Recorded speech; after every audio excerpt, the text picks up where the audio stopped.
Bulletin में सबसे पहले आपको खबर दें, पाक फौज के तर्जुमान ने army chief field marshal Asim Munir के सदर बनने की खबरों और तजियों को बेबुनियाद करार देकर मुस्तरद कर दिया है।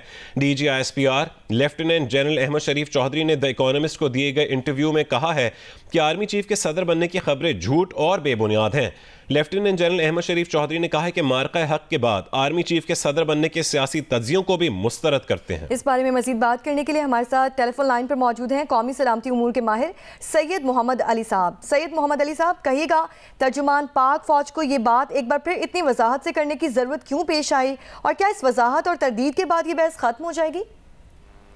बहुत शुक्रिया जी। देखिए, मैं समझता हूँ कि अभी मार्कर हक में पाक फौज ने अवाम की मदद से और सियासी क़यादत की सपोर्ट से जितना फैसला कुन और इबरतनाक अंदाज में भारत को शिकस्त फाश इतने कम वक्त और वसाइल से दी है, मैं समझता हूँ उसमें एक बड़ा अहम पहलू ये था कि इस वक्त अल्हम्दुलिल्लाह पाक फौज और जो हमारी सियासी क़यादत है उसके दरमियान बहुत करीबी और एतमाद और एहतराम के ताल्लुकात मौजूद हैं, जो कि हमारी स्ट्रेटेजिक डिसीजन मेकिंग को बहुत आसान, बर वक्त और अहम बनाते हैं। तो मैं समझता हूँ इस तरह का जो एक बयानिया बनाने की कोशिश की जाती है गैर मुहतात और गैर महफूज, उसका मकसद ये होता है कि पॉलिटिकल लीडरशिप और मिलिट्री लीडरशिप के दरमियान एतमाद को कमज़ोर किया जाए, जिसके ज़रिए से अगर मुस्तकबिल में कभी कशीदगी का वाक़या दोबारा हो तो डिसीजन मेकिंग को मुतासर किया जा सके। मैं आपको अभी बताना चाहता हूँ बराह रास्त आर्मी चीफ के सोर्स से कि जब 10 और 11 तारीख को पाकिस्तान ने जवाब देने का फैसला किया भारत को, तो आप यूं समझें कि मुसलसल हमारी पॉलिटिकल और मिलिट्री लीडरशिप रियल टाइम राब्ते में थी और तमाम फैसले जो थे वो मिलकर किए जा रहे थे, और साथ ही साथ एयरफोर्स और आर्मी का भी रियल टाइम कोऑर्डिनेशन और सिनर्जी थी।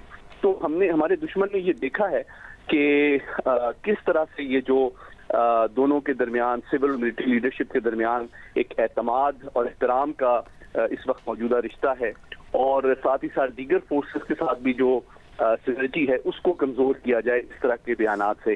तो मैं समझता हूँ ये DGISPR ने बहुत मैं समझता हूँ मुस्बत और बर वक्त क्लैरिफिकेशन दी कि इस तरह की जो बात है इसमें कोई हकीकत नहीं है, और पाक फौज जो है वो अवाम के एहतमाद और सिविलियन और पॉलिटिकल लीडरशिप के साथ कोऑर्डिनेशन में मुल्क की सलामती के तमाम चैलेंजेस से ओहदा बरा होने की सलाहियत और इरादा रखती है।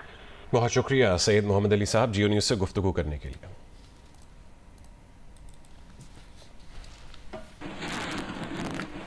आगे बढ़े और आपको बताएं, मागला के पहाड़ों पर रात भर की बारिश के बाद इस्लामाबाद के बरसाती नाले बिफर गए हैं। चट्टा बख्तावर और न्यूमत शर्की की आबादियों में सैलाबी पानी घरों में दाखिल हो गया है। बाराकहू, स्वां और PHA फ्लैट्स में भी सैलाबी पानी घरों में दाखिल हो गया है। करी गांव और गिरदनफा में बरसाती नालों के पानी में जानवर और घरेलू सामान बह गए।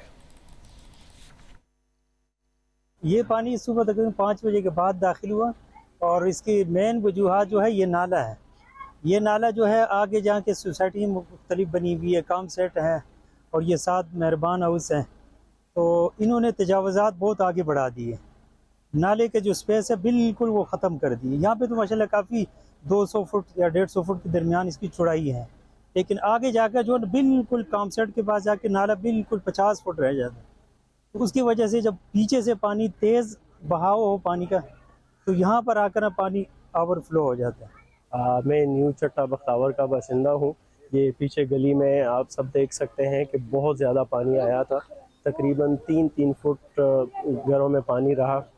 मेरी ये हालत को आप देख सकते हैं, घर का सामान बचाते हुए और ये सारी चीज़ें करते हुए ये हालत हो गई है। बच्चों की फिक्र पड़ गई थी। मारगला के पहाड़ों से आने वाले सैलाबी रेले से न्यू चट्टा बख्तावर का इलाका सबसे ज़्यादा मुतासर हुआ है, जहां सैलाबी पानी घरों में दाखिल होने से लोगों की गृहस्थी ख़त्म हो गई है। ऐसे ही एक घर में मौजूद हैं जियो न्यूज़ के नुमाइंदे शहराज गर्देजी। जी बिल्कुल, गुज़िश्ता रात से इस्लामाबाद के अंदर मूसलाधार बारिश का सिलसिला जारी है। मूसलाधार बारिश के बायस इस्लामाबाद के जो नदी नाले हैं उनमें खासी तुग़यानी देखने को आई है। मैं इस वक्त मौजूद हूँ न्यू चट्टा बख्तावर में, और यहाँ पे आप देख सकते हैं कि मैं एक घर के अंदर मौजूद हूँ। यहाँ पर जो बरसाती नाले थे उनमें तुग़यानी के बाद मुकम्मल जो ये इलाका है वो इस वक्त पानी में डूबा हुआ है। मुकम्मल तौर पर यहाँ पर जितने भी घर हैं आप ये देख सकते हैं, मेरे कैमरामैन अगर आपको दिखाएं कि मुकम्मल तौर पर यहाँ का ये जो जितने भी यहाँ पे घर हैं वो पानी में डूब गए हैं। लोगों का मुकम्मल तौर पर यहाँ पे जो फर्नीचर था वो यहाँ पर मुकम्मल हमें नज़र आ रहा है कि तबाह हो गया है। ये पूरा जो इलाका है इस वक्त सैलाबी जो है वो मंजर पेश कर रहा है। तमाम घर जो हैं वो इस वक्त पानी से भरे हुए हैं। उनकी बेसमेंट्स जितनी भी हैं वो इस वक्त पानी से भरी हुई हैं। मेरे साथ एक मौजूद हैं जिनके घर हम इस वक्त मौजूद हैं, उनसे बात करेंगे कि कितने बजे ये पानी जो है वो आया है यहाँ पे ना। सुबह 5:30 बजे 5 बजे जब मैं बाहर निकला उस समय पानी नहीं था। जब मैं 5:30 बजे यहाँ ड्यूटी से निकलने लगा हूँ तो मुझे बाहर से एक दूध वाले की कॉल आई कि भट्ट साहब आओगे, घर में पानी, गली में पानी दाखिल हो गए। मैं यार अभी तो मैं बाहर निकला तो पानी नहीं था, तो ये एकदम पानी कहाँ से, कहता भट्ट साहब बाहर मुआयना तो करें। जब मैं बाहर यहाँ निकला हूँ देखा तो ये पूरा जो एरिया है ये तकरीबन 15 से 20 मिनट टोटल टाइम लगा है। ये नाले ने पानी क्रॉस किया है, पता नहीं कहाँ से आया, ये समझ नहीं आया। इतना पानी आ गया कि यहाँ से यानी कि संभलने का मौका नहीं मिला। ना हमने कोई सामान अदर उठाया, ना फ्रीजर उठाया, कोई दुनिया की जितनी खाने पीने वाली चीज़ें थी तमाम, कोई चीज़ यानी कि आप अंदर जाकर मुआयना कर सकते हैं, सब चीज़ें ख़राब हो चुकी है। ठीक है, हमारे बेड जो कुछ था, पैसे जो कुछ था उसमें, वो सब कुछ उसी में बर्बाद हो गया।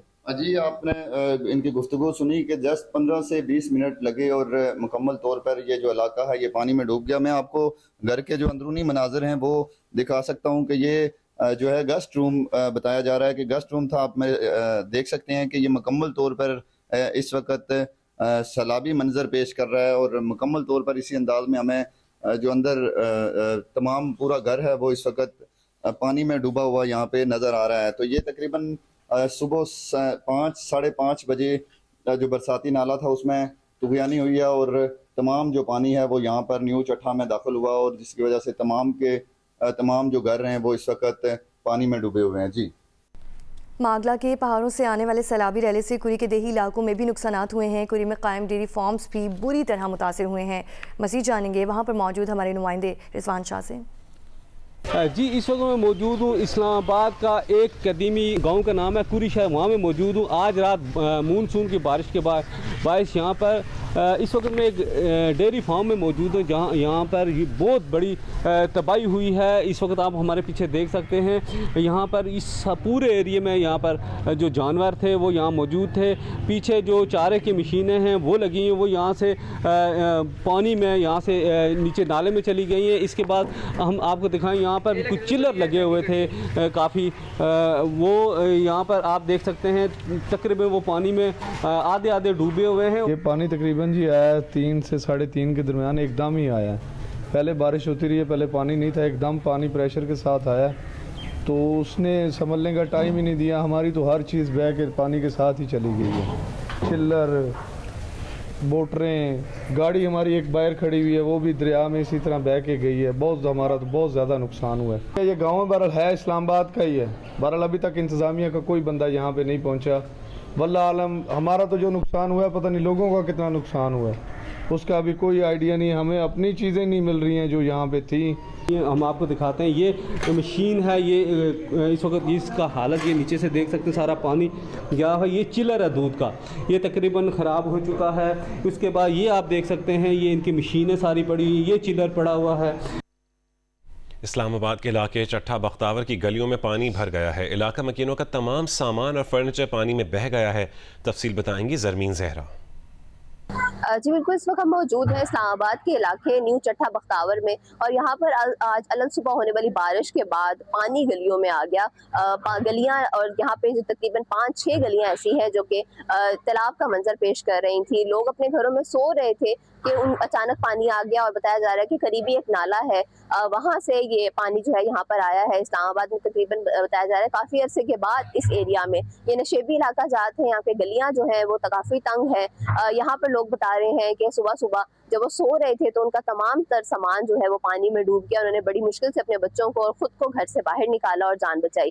रेस्क्यू की टीम CDA का अमला भी यहाँ पर पहुंचा और रेस्क्यू का अमल अभी भी जारी है। मलबा उठाया जा रहा है, कचरा साफ किया जा रहा है, लेकिन अभी भी देखा जा रहा है कि लोग काफ़ी परेशान है। लोग कुछ घरों में महसूर होकर रह गए, कुछ जो थे जो बाहर अगर किसी काम से अगर निकले तो वो गलियों में दोबारा एंटर नहीं हो सकते थे। अलबत्ता इस्लामाबाद में 30 मिलीमीटर ज़्यादा से ज़्यादा एयरपोर्ट के मकाम पर बारिश रिकॉर्ड की गई है और सैदपुर पर 28 22 मिलीमीटर। लेकिन यहाँ पर क्योंकि बताया जा रहा है कि नाला बिखर गया और नाला सारा इन गलियों में आ गया। 6 से 7 गलियां हैं जो कि जहाँ पर पानी दाखिल हुआ, लोगों के कीमती सामान और फर्नीचर जो था वो बहा कर ले गया। वज़ीर आज़म के सियासी मुशीर राना सनाउल्लाह का कहना है कि PTI वाले 20 दिन से एहतजाज की अपीलें कर रहे थे और अगर 5 अगस्त को कुछ हो जाता, अडयाला जेल को ही ब्रेक कर लिया जाता और अगर लोग मौके पर पकड़े जाते तो क्या उन्हें सज़ा ना मिलती। वो प्रोग्राम जियो पाकिस्तान में बात कर रहे थे। अगर 9 मई हुआ है और 9 मई कोई अफसाना नहीं था, कोई ड्रामा नहीं था, वो एक हकीकत है कि एक दिफाई अदारे की तनसीबात के ऊपर जब हमला किया गया। ये कैसे हो सकता है कि जो लीडरशिप है PTI की, उसकी ईमा के ऊपर, जिसके ऊपर ये सारा 9 मई का वाक़या हुआ। आप मिसाल ले लें, ये 5 अगस्त कल इन्होंने 20 दिन से ये अपीलें कर रहे थे कि जी उरूज होगा उस दिन हम अडयाला जेल जाएंगे, उस दिन हम ये करेंगे, हम ऐसा करेंगे कि इनको ख़बर नहीं होगी हुकूमत को या हुकूमती अदारों को। और अगर कल खुदा ना खास्ता कोई हो जाता, अडयाला जेल को ही ब्रेक कर दिया जाता, तो क्या फिर ये लीडरशिप जो 20 दिन से तमाम प्रोग्राम्स में, टॉक शोज़ में, हर जगह पे ये जहन साजी कर रही थी, ये लोगों को उकसा रही थी, तो क्या ये ज़िम्मेदार ना होती? और जो लोग मौके पे पकड़े जाते, फिर क्या उनको प्रोसिक्यूशन या उनकी सज़ा ना होती? भारतीय अपोजिशन लीडर राहुल गांधी ने कहा है कि वज़ीर आज़म नरेंद्र मोदी अमेरिकी सदर ट्रंप की बातों का जवाब इसीलिए नहीं दे पा रहे क्योंकि अमेरिका में अडानी ग्रुप के खिलाफ तहकीकात जारी हैं। राहुल गांधी ने मज़ीद कहा कि सदर ट्रंप, मोदी, अडानी और रूसी तेल के मुआहिदों के दरमियान माली मामलात को बेनकाब कर सकते हैं और इसीलिए मोदी खामोश हैं।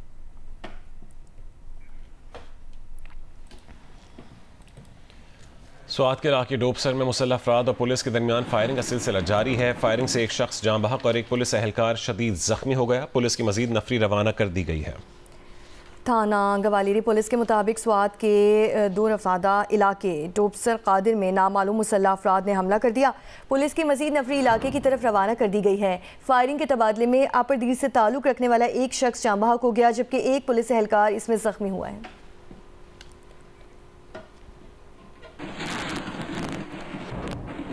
करक की तहसील बांडा दाऊदशाह में दहशतगर्दों के हमले में फ्रंटियर कांस्टेबलरी के 3 एहलकार शहीद और एक ड्राइवर जाँ बहक हो गया। DPO शहबाज इलाही के मुताबिक गैस कंपनी की ड्यूटी पर मामूर FC एहलकार गाड़ी में अमान कोट तवे के मकाम पर मामूल के गश्त पर थे।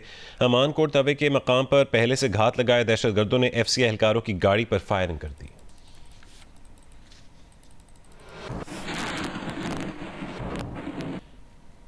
वफाकी वज़ीर दाखिला मोहसिन नकवी ने करक में FC एहलकारों पर फितनतुल खवारिज के दहशतगर्दों के हमले की मजम्मत की है। अपने बयान में वज़ीर दाखिला मोहसिन नकवी ने जाम शहादत नोश करने वाले 3 एहलकारों और ड्राइवर को खराज अकीदत पेश करते हुए कहा है कि लांस नायक महमूद शाह, सिपाही शाहिद, सिपाही रऊफ़ और ड्राइवर शाहपुर ने शहादत का बुलंद रुतबा पाया। मोहसिन नकवी ने मजीद कहा कि शहदा के लवाहिकीन के दुख में बराबर के शरीक हैं और सोगवार खानदानों के साथ खड़े हैं। वज़ीर दिफा ख्वाजा आसिफ ने अफसर शाही पर आमदन से ज़ायद असासे बनाने और दोहरी शहरियत लेने की कोशिश करने का इल्ज़ाम लगा दिया। अपने बयान में ख्वाजा आसिफ ने कहा कि वतन अजीज़ की आधी से ज़्यादा ब्यूरोक्रेसी पुर्तगाल में प्रॉपर्टी ले चुकी है और शहरियत लेने की तैयारी कर रही है। नामी ग्रामी ब्यूरोक्रेट्स मगरमच्छ हैं जो अरबों रुपए खा के आराम से रिटायरमेंट की ज़िंदगी गुजार रहे हैं। उनका कहना था कि सियासतदान तो सिर्फ ब्यूरोक्रेट्स का बचा कुचा खाते हैं और गैर मुल्की शहरियत इसलिए नहीं ले सकते कि उन्हें इलेक्शन लड़ना होता है। बुज़दार का एक करीब तरीन ब्यूरोक्रेट बेटियों की शादी पर 4 अरब रुपए की सलामी वसूल कर चुका है।